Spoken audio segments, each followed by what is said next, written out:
అయినటువంటి మాధవిరెడ్డి గారి యొక్క బంగారం ఆమె కర్నూలులో ఉండి ఇక్కడ పెట్టి వెళ్ళింది. నేను కూడా ఊరికి వెళ్ళాను. వచ్చి చూసేసరికల్లా ఇల్లు దొంగతనం చేశారు. ఇల్లు పాల్గొట్టేసి తాళం పాల్గొట్టి దొంగతనం చేశారని తెలిసింది. దాని విషయంలో మేము మా యొక్క క్రైమ్ టీం అంతా కూడా 1 మంత్ పాటు కంటిన్యూగా ఎఫర్ట్ చేసినాం.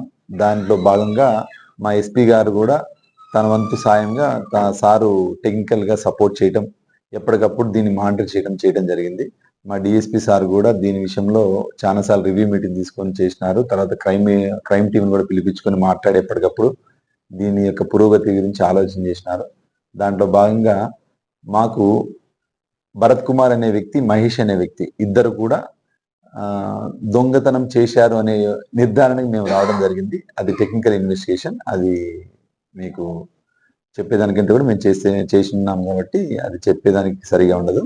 కాబట్టి ఆ టెక్నికల్ ఇన్వెస్టిగేషన్ ద్వారా వాళ్ళిద్దరిని కూడా మేము క్యాచ్ చేయడం జరిగింది. వాళ్ళిద్దరూ కూడా ఇది వరకు కూడా దొంగతనం చేసినారు. భరత్ కుమార్ అనే వ్యక్తి కాజీపేట మండలం, కడప జిల్లా సంబంధించిన వ్యక్తి. అయితే ఆ వ్యక్తి ఇంతకుముందు అన్నమయ్య జిల్లాలో, కడపలో మరియు ఇంకో వేరే జిల్లాలో కూడా 3 కేసుల్లో ముద్దాయిగా ఉన్నాడు. అక్కడ మోటార్ సైకిల్ దొంగతనం చేయడం జరిగింది. ఆ కేసులో అతను జైలుకు కూడా వెళ్ళాడు. కడప సెంట్రల్ జైల్లో ఉన్నాడు. అదేవిధంగా మహేష్ అనే వ్యక్తి గుత్తికి సంబంధించిన వ్యక్తి. ఆ గుత్తికి సంబంధించిన వ్యక్తి జమ్మలమడుగులో దొంగతనం కేసులో అంటే బ్యాగ్ లిఫ్టింగ్ కేసులో దొరికిపోయి అతను అక్కడి నుంచి కడప సెంట్రల్ జైలు పోయాడు. అప్పుడు వీళ్ళిద్దరి పరిచయం ఏర్పడింది.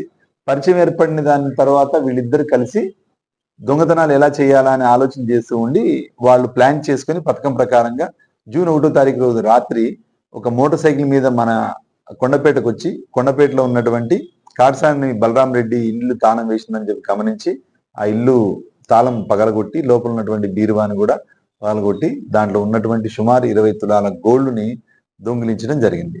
వారు ఈరోజు నంద్యాలకి దాన్ని ఎట్లయినా అమ్ముకోవాలని చెప్పి ప్రయత్నించడానికి వెళ్తూ ఉంటే ఆ టైంలో మాకు వచ్చిన సమాచారం మేరకు పంచాయతీదారులు, పెద్ద మనుషులు అందరితో పాటు మా ఎస్ఐ గారు, మేము, మా క్రైమ్ టీం అంతా వెళ్ళి వాళ్ళు పట్టుకొని వాళ్ళ దగ్గర రికవరీ చేయడం జరిగింది. 20 తులాలు ఇంటాక్ట్ ఎలా పోయిందో అలా దొరికింది. దానికి మా ఎస్పీ సార్, మా యొక్క బనగానపల్లి పోలీసుల్ని, ముఖ్యంగా మా యొక్క బనగానపల్లి క్రైమ్ టీం సుబ్బరామకృష్ణ, అదేవిధంగా ప్రదీప్, నాగన్న వీళ్ళని మరీ అభినందించడం జరిగింది.